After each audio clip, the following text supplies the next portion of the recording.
Good afternoon, Weatherford High School, and welcome to this homecoming edition of Review. I'm Brandon Benson. And I'm Jason Minez. On today's show, we'll review all of this week's Spirits activities and catch up with our football and volleyball teams as they get ready to take on Pascal in what is sure to be a big night for all seniors, as well as former Roos returning home. We'll also bring you the first installment of a new feature here on the Review, as we will profile new teachers on our campus. But first, we start with a few announcements. Yes, congratulations to the 8 Weatherford High School students who were recognized by the National Merit Scholarship Program recently. The program recognizes students for outstanding academic performance and awards top students with grant and scholarship opportunities. To be eligible, students must take the PSAT within the academic year and score within the top 5% of all applicants.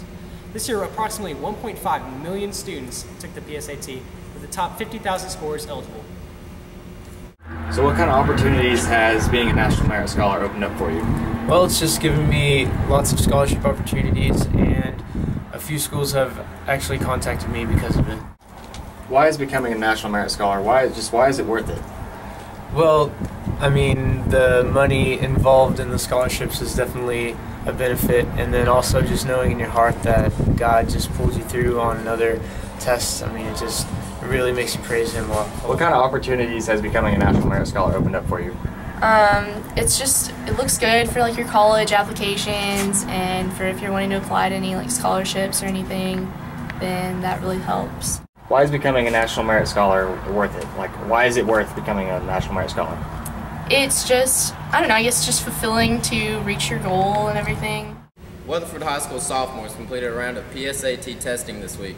The test serves as a pre-test for the SAT test, which is the most widely accepted standardized test for college admission. The test consists of 3 sections: math, critical reading, and writing skills, and is designed to gauge students' readiness for the SAT that they should take as a junior. We caught up with several students and asked them about their testing experience. I was pretty prepared. I studied all night, ate a good breakfast, got up, and was prepared to take the test. It seems long, but during the first part where you had to do 25 minutes, it seemed to go by quick, but you have like a couple of them, so it seems to take forever.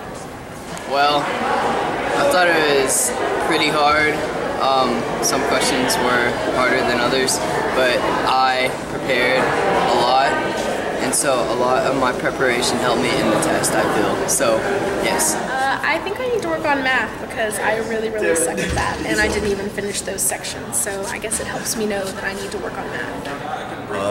Math was the hardest because I felt I was not prepared enough by the teachers. I felt we went too fast at our pace. Yeah, dude, I'm glad we're not having to take that PSAT as sophomore anymore. I know, I'm glad we're not sophomores. But we all know one key to improving that test score is having good teachers. And the Brew Review begins our teacher profile series by sitting down with Mr. Gefford.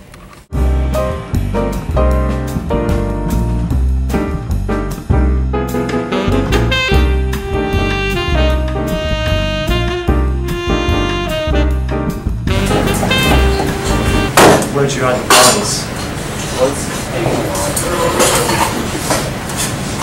Sorry. Wrong interview. What made you want to become a teacher? I became a teacher so I could help children and kids become better adults, to learn what they needed to, because I got tired of hiring and firing people that were uneducated in the business world. So what college did you go to? Texas State. Have you worked at any other districts before?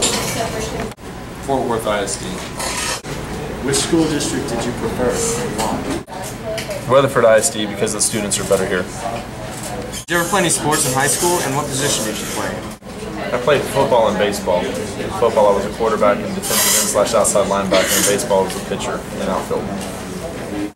Do you have any advice to give to the students about their future career choices? You're responsible for your own actions, and so the biggest advice that I could give them is that your choices matter today and affect your decisions for the future. How do you balance coaching, teaching, and your family? I imagine school takes up a lot of your time. Very carefully. Thank you for your time. Thank you, sir.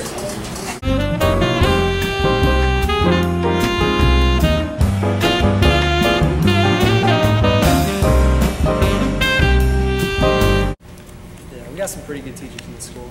Yeah, like Miss Goggins, she's a sweetheart. And now we go to our sports. Our review production team has this week's sports report. Take a look. Hi, I'm Cody Chandler. And I'm Matt Ronnie. And we're here with your Kangaroo Report. Big time action this week is our Roo football and volleyball teams will take on Fort Worth Pascal in our homecoming matchup. Both teams will feed off the added excitement as they try to get their season back on track. We start with football, where the Roos are coming off a disappointing loss to Arlington High.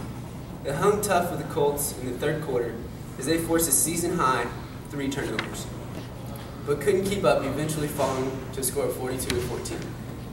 The Roos' Colt Malley scored 2 touchdowns in the game. A 1-yard score on the quarterback sneak, and he kept the ball on an option play and took it 63 yards at the house. Good job, Colton. What corrections should the team make to come out on top today? Really just raise the level of intensity in pregame, focus on your pregame test, know what to do, know who your assignment is for, and just go out and execute.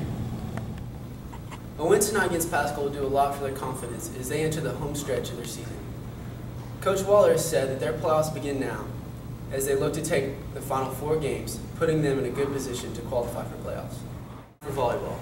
The volleyball girls also play host to Pascal tonight in the final game of their season. They fell short to North Crowley Tuesday in 3 games.